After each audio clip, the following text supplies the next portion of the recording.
is We the Sales Engineers Podcast, show 307. Welcome to We the SEs Podcast, the show for sales engineers by sales engineers with your host, Ramsey Majaba.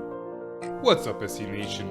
Welcome back to another episode. So this is kind of this is a solo show. And I'm talking about a topic that has nothing to do with sales engineering and everything to do with life, career. And I think a lot of us face that a lot. If you read the title, you know what it's about.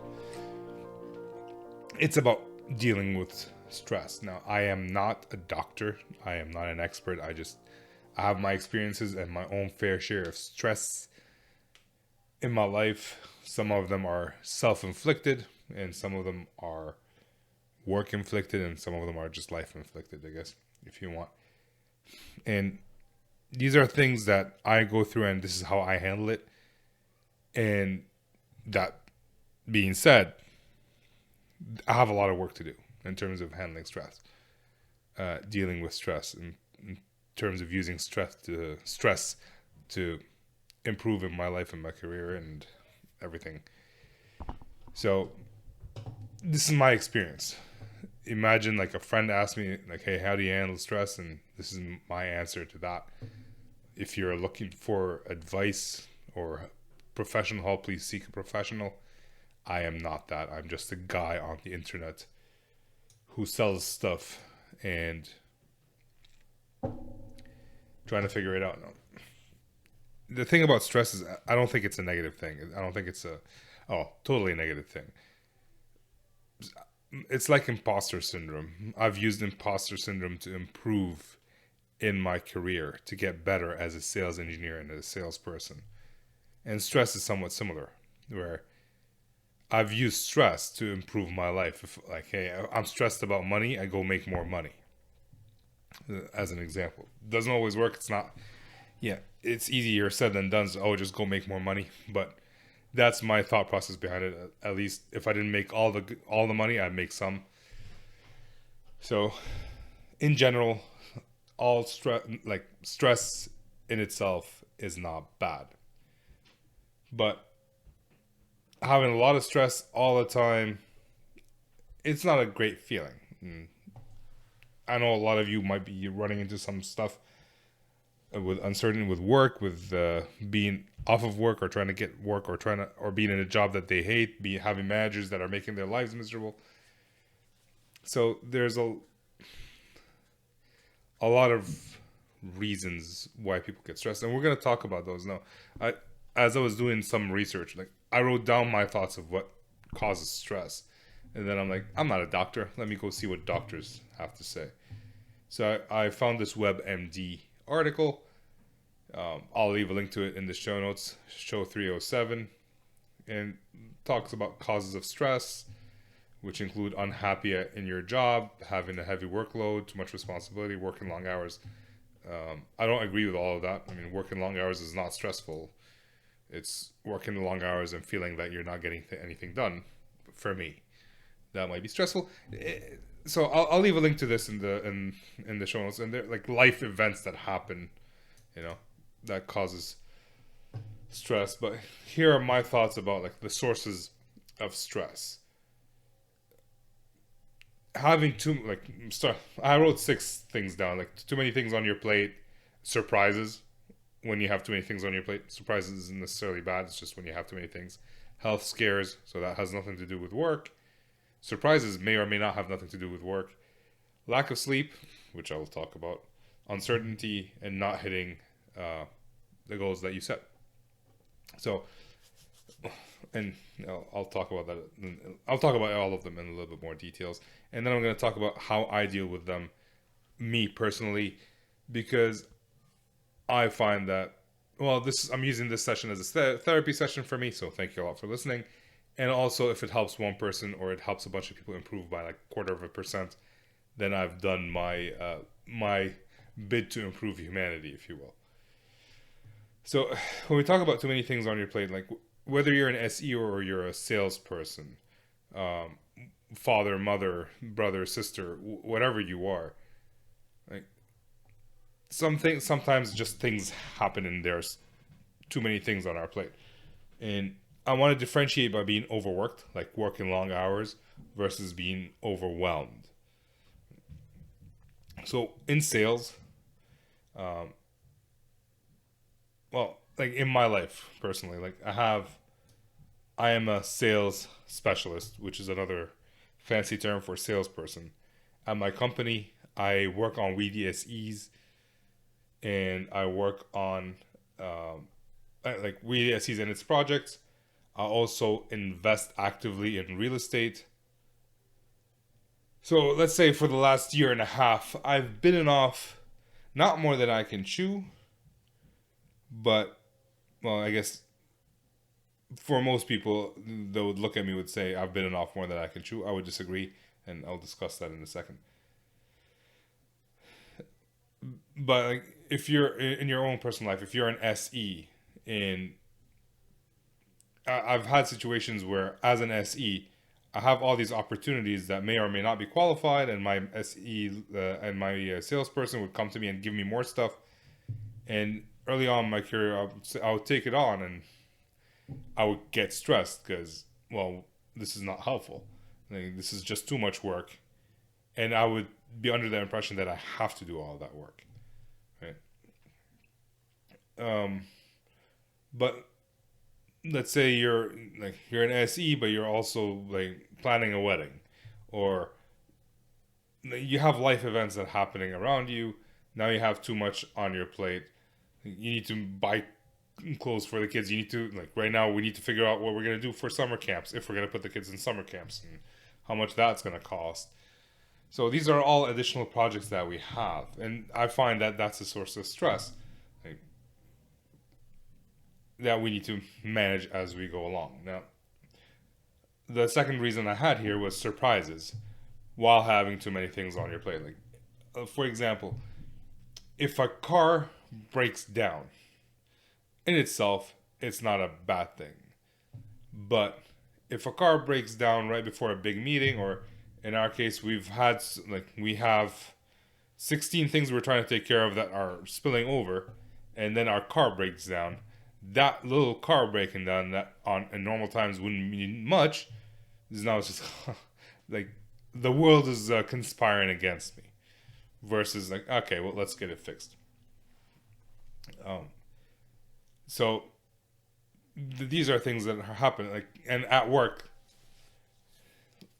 this is something that I've learned to manage quite a bit. Is if I, like, let's say I open the email on Monday morning, not that I open my email first thing, but throughout the day, and I get this angry email from the customer. Like, I'm handling all these different POCs, these different demos, discovery calls, these negotiations, and now one customer is pissed off because they found out we don't do something the way they think we should do something, or something bad, really, like a power outage shorted something in a chassis, and now the whole chassis is down, and I get an angry email, or an angry email that's been escalated to my boss's boss from the first go without giving me a chance to fix it or work on it. All these surprises, again, on their own, it's like, whatever, it's one email, I can figure it out. But while you're overworked and you have too many things on your plate and maybe overwhelmed, that causes some anxiety. Like, when I read that email, it's like, oh, now I have to focus all my energy into fixing that. And it might sound like an annoyance, which it is, but when there's so many things going on, now it's a source of stress. The third reason I have here is health scares. Like, and this could be your immediate family, your extended family. And unfortunately, I feel, and that's just me feeling, again, no science to back it up, that I'm hearing a lot of more friends and family being having health scares. Maybe it's normal because I'm getting older. 20 years ago, I wouldn't hear of anyone getting like cancer or anything like that. And then as I get older, I have friends who passed away from cancer. Friend, like a little bit my age or a little bit older. I have family members who've had some form of illness, whether it's like cancer or mental problems. By the way, again, talk to a professional. If you're going through all of this, the way I handle it is the way I handle it. I'm not suggesting you should handle it. So if you want to talk to a professional, do it. For me, I don't like it, and I haven't gotten around to it, if you will. But all like, hey, and now you have all these problems with family, and like, let's say now you need to go to the doctor, and one of the stressors are, well, how in the U.S., for example, like, where am I going to get the money to go get a surgery, or in Canada, it's like, how long am I going to wait to get the surgery? Or they're gonna offer me some other form of support, which is not really support. Well, I'm not gonna get political, uh, but all these things now like are adding to your plate, and I'm not sure what the rest of the world is like, so I can't really speak to it. But I know Canada, and I hear about the U.S. quite a bit because everybody hears about the U.S.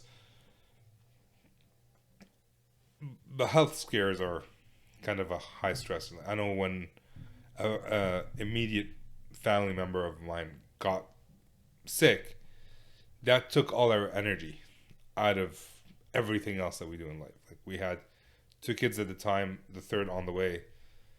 I had my job, I had my family, my friends, and now if I'm not working, I'm helping that family member out. If my wife's awake, she's helping that family member out, and which means other things are gonna fall by the wayside. Other important things.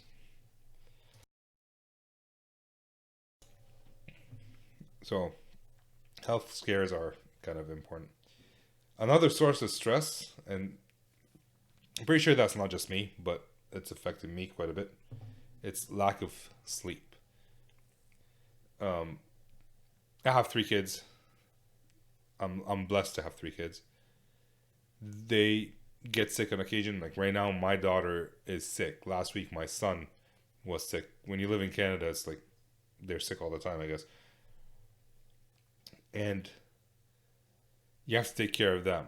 You have to focus on them, which means waking up in the middle of the night to check on them, give them medication if needed, give them water, or they're coughing all night and because they're sick and now you can't sleep. So whatever the reasons why you're not able to sleep, you're not alone. But that causes stress, and these days sometimes I have to take naps during the day. Uh, Even if I'm working, just because if I don't do that, I'm unable to work, unable to think. I don't want to talk to customers. I don't want to do the podcast. But I kind of have to. I have to find a way, and whether it's through taking a nap or just powering through and sleeping early the next day, we'll work on it. Between my wife and I, we figure stuff out. But it is a source of stress when you're so tired and you're down and you have to work on a proposal, and then you have to jump on a call with a customer and smile and be happy to be there. Like, I genuinely want to be happy to be on a call with a customer or a coaching client.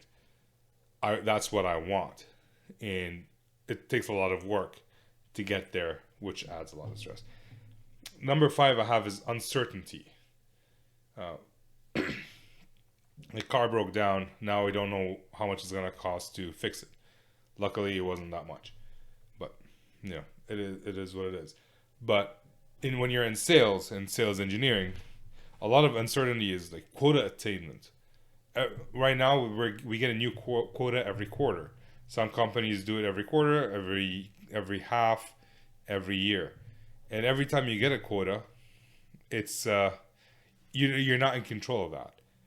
Somebody from somewhere pulled a number based on growth and what they want to achieve, and they give it to you. And in a recession, that's kind of a hit or miss. A lot of misses these days. Which means, like, if you're dependent on the commission to live, that's a source of stress. If you budget well and you live within your base and then the commission is extra gravy, then it's less stress. But there's also the added stress of, am I doing my job properly? I have not hit quota in 3 months, 6 months, whatever it is. Am I a good salesperson? Am I a good SE? What's happening here?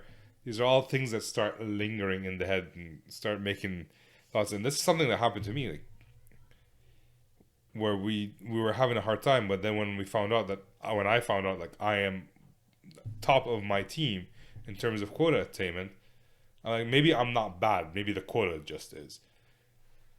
And by that I was adding stress to me. And the thing about sales specifically, and sales engineering to an extent, but sales specifically, the highs are high and the lows are low. It's just when you're doing good, you're feeling good, your mood is affected by the commission that you closed, where by the deal that you closed, or the deal that you lost. So that's something I try to be. I am not a very excitable person, and my highs are not very high and my lows are not very low. But when you do sales, that's the nature of the beast, and you get there. But also, right now with job security, I mean, a friend of mine got hired at VMware 3 months ago, and he has 2 months left, and then he's gonna be let go because of the merger with Broadcom. And it's just a lot of people. There's uncertainty in the world of, are we gonna have a job next month? Are we gonna be able to feed the kids and the wife and the husband and whoever it is? So uncertainty plays a big role. And the next one is self-inflicted, like setting goals. Everybody talks these days about like setting goals and setting high goals. Aim for the moon so you can hit, and if you miss, you hit the stars. 10x your goals, if you ever heard Grant Cardone. Everybody talks about setting goals. And everybody talks about aiming high. And then we set goals and we miss those goals. I had a goal last year to hit $5,000 subscribers on YouTube by the end of 2023.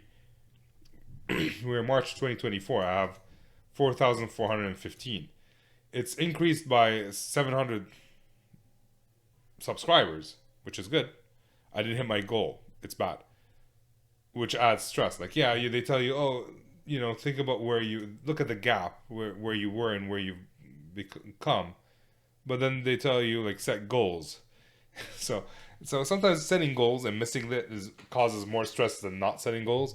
Although, like, I am a firm believer of having guidance of where you want to go, but maybe not necessarily the time that you're gonna get there. Like I want to go. They say, oh, don't leave your house without a GPS, right? If you're going from Ottawa to Florida, Ottawa where I live, Florida where people vacation, don't leave your house without a GPS. You need to have a GPS. You need to have a map, your North Star, to figure out where you're gonna go.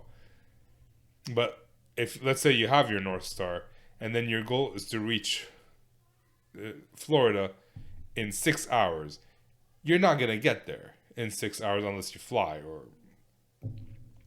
even when you fly these days, you might not get there in 6 hours. And it's gonna take at least 24 hours, or 48. I'm not sure. I've never driven to Florida, so I wouldn't know. But I know it takes more than 6 hours. So we say, like, all right, my goal is to hit 5,000 subscribers, but I'm going so slow. Well, then you have to go faster, but there's only so much I can do. So, and that caused stress for me. Like, I'm not even close. Oh, I need to post 700 times on LinkedIn in one day. I need to create 3 videos per half hour to put on YouTube. So that adds a lot of stress. Like, having goals, lofty goals, unrealistic goals, and sometimes we don't know what's realistic and what's not, because all the influencers and all the people tell you online, it's just like, oh, this is possible. So you end up missing your goals, and that causes stress. So these are a few things that cause stress. Again, these are things that I think about, not necessarily medically or doctorally explained. Check out WebMD if you want. But here's how I deal with things. When I have too many things on my plate, I've come to realize that I know things will slip.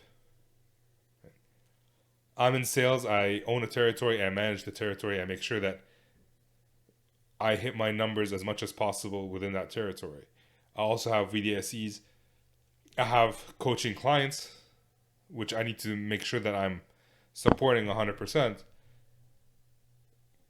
which means I might not have as much time trying to find new clients. Because between supporting my current clients and finding new ones, I'd rather support my current clients a lot more. So that means things are going to slip. I stopped doing the 411. I have an email list, right? If you go to We the Sales Engineers, you can subscribe to my email list. And I used to send a newsletter every Friday called the 411, where I talk about 4 ideas that popped in my head, 1 tool, 1 quote. And did I enjoy writing it? Not very much, but it's what people tell you have to do when you're running an online business. I stopped writing my 411s. Not because I didn't enjoy, like, it wasn't the highest thing in my enjoyment factor, but I did it. It wasn't bad, but I just didn't have time to work on it every Friday and send it out. So that fell off my plate. I realized, and in the past I would have stressed about it. I was like, oh my god, I'm not sending the 411. Now I'm like, I only have so much time in the day. I come to understand that I have to drop something. I've slowed down on YouTube quite a bit. I publish my podcast once a week, and whenever I have time to create a video, I would. I'm just not going out of my way. I'm not taking time away from my kids to actually do that. So when overworked, overwhelmed, when there are too many things on the plate, throw some things off. And how do you do that? Well, Jocko Willink, he has the book called, what's it called? Extreme Ownership. And he has many chapters in the book. One of them says detach, right? Which means separate yourself from the work and understand what it is that you're doing, what is it that you're trying to achieve, what are the goals that you set to yourself. 1, are they realistic? If they're not, then reset something realistic. There's a movie called The Patriot, which I am very well aware is not accurate, and a lot of people hate Mel Gibson, but Mel Gibson took something that he was taught by an arms teacher, professor, whatever, in that movie. When he was teaching him to shoot, when that trainer was teaching Mel Gibson to shoot, he taught him to aim small, miss small, which then Mel Gibson used in the movie. Aim small, miss small. So, on the other hand, when you talk to Grant Cardone and he says 10x your goal, so if I say I want 5,000 subscribers on YouTube by the end of 2023, I should have said, no, actually I want 50,000 subscribers. I would aim big and miss big, and that would make me feel like crap. Whereas if I aim small, let's say by the end of the year I said I would have wanted 4,500. How many do I have today? I just said it. 4,500. I would have achieved around 4,300. First off, I would have been more motivated to keep doing it because I was getting closer. And also, I would have, if I'm going to miss, I would have missed much smaller than that lofty goal. And then I would adjust my goals. So I'm not saying don't have big goals. I'm saying in year 1, let's say your goal is to make an extra $5,000 a year. Year 2, make your goal to make an extra $10,000 a year and adjust it. If 5,000 was achievable, because you get to learn from it, you get to keep pushing, and you don't feel down when you're doing it. And we talked about prioritize and execute. So you detached, and then you prioritize and execute. I prioritized the podcast. I prioritized reaching out to people to get them on the show. I prioritized reaching out to potential clients and try to get them. And I prioritized working with my current clients. And most importantly, I reprioritized my job. Right? My job is how I feed my family. It's how I take care of my family. How I I'm able to invest. So when you have so many things on your plate, and if you're not conscious about what you're picking, whatever falls off the plate is not up to you. It's like chance. But if you're picking something and you're prioritizing it, you know to throw the other things off the plate. And so prioritize and execute. I think that's where I started this conversation. The book from Jocko Willink, he talks about prioritizing and executing. Now I know exactly what's the most important thing for me, and that's what I'm gonna work on and execute it. Now the third thing that I've learned to do is don't let things linger. If I need to set up a lunch and learn, set up a lunch and learn right away. Don't wait. Don't say, "Oh, I'll set it up next week," because then it has to stay on your plate. You keep thinking about it. It keeps adding more stress. I'm refinancing a house, and we need to get the mortgage statement from one of our banks, and my wife is responsible for that. And it's the longer it took her, the more stressed she was, and the more stressed I was, and the more I was pressing her to get that paper, and the more she got angry at me and stressed because I was stressing her out. But if we don't let things linger and get them out of the way faster, now we can move on and we don't have to think about it. So that's one thing that I would say. Don't let things linger. And then I learned to say no. Right? I said no to the 411, my newsletter. If my boss comes to me with new opportunities, like, hey, can you take on this additional account? My answer is no. Can you take on this additional product? No. Obviously, if I'm willing to take on this product, if I let go of that product or whatever it is, like I'm already at maximum capacity.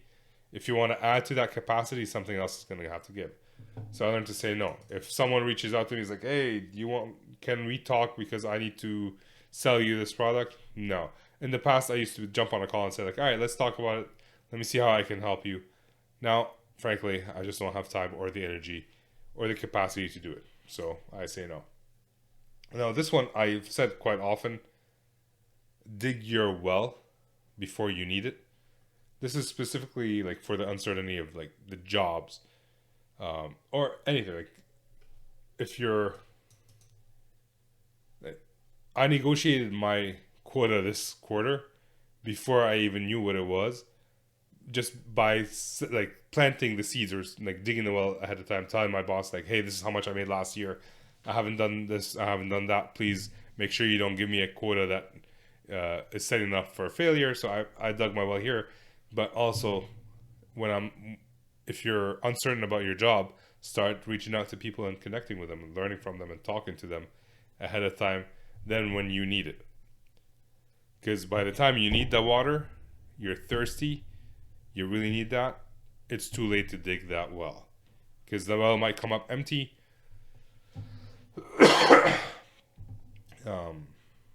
And then you have to dig another well and just keep on digging, and now you're catching up instead of being proactive, which I always find being proactive is helpful in stress release. And the last thing I would say, like, find something you enjoy outside of work. I used to enjoy going to the gym or playing basketball, and that will get me not focused on work. Like I can forget work, forget whatever's going on at home. If things are like, if the car broke down at home, I can forget about that for an hour at the gym or playing basketball. Or so find whatever it is that you enjoy and do that. These are the things that have worked for me. I've always, again, I think what's helped me is being even keeled. Like I don't get the highs, I don't get the lows. I've jumped on calls with customers where we had other people on the call, especially when I was in support. And when things are going bad and you can hear the other person, like a colleague of yours on the phone saying, oh my God, oh my God, oh my God. I never had that. It's like, whenever there's a problem, my job at that time was to prioritize and execute. It was to detach. It's not happening to me. It's happening to the network. It's happening to the car.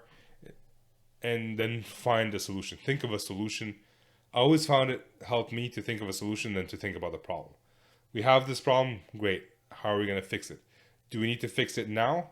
Yes. We don't need to fix it now. I will do it in whatever, in a couple of days. So here's what happened with my car. I've said multiple times that the car broke down. The car is actually fine. What happened is it got stuck in the driveway because of mud, and it's a two-wheel heavy Honda Odyssey, which is a van. Don't buy vans. If you don't want stress, don't buy vans. Sorry, inside joke between me and my wife. And it got stuck in the driveway. And it got stuck Monday night after we came back from my son's soccer practice. So it was around 8:15. We parked it. I felt that it got stuck. I'm like, all right, I'm not going to worry about it tonight. I'll worry about it tomorrow morning. And I went to bed because I didn't worry about it. There was nothing I can do at that time. In my mind, I thought, all right, the ground will freeze between tonight and tomorrow, and I'll be able to drive it off. So we did that. And the next day, I tried to move it. It did not work. It was stuck.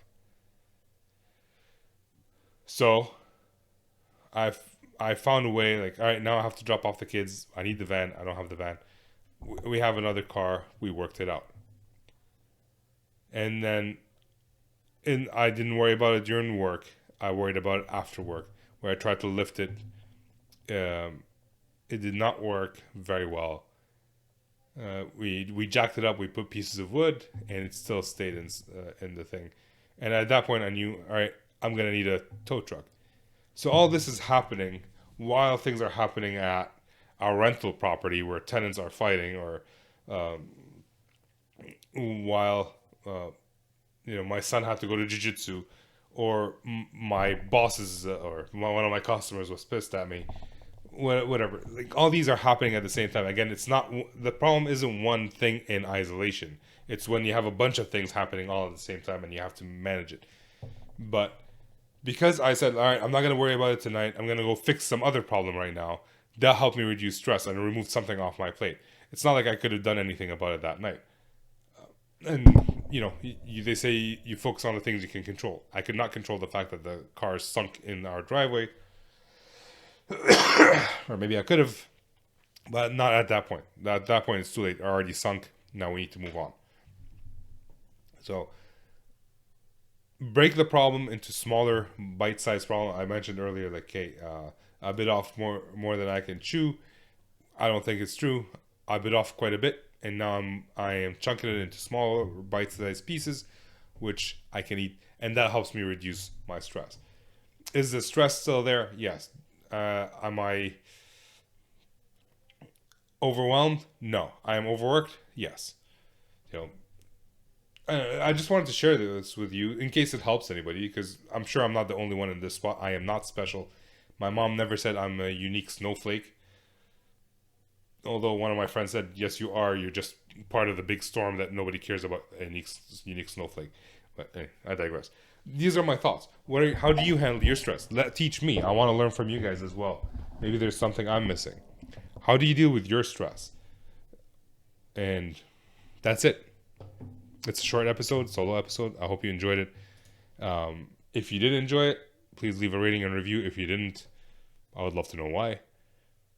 Other than me rambling for quite a bit. So I'm just going to leave it there. So I'm going to sign off now. How about I sign off? With that, I'm signing off.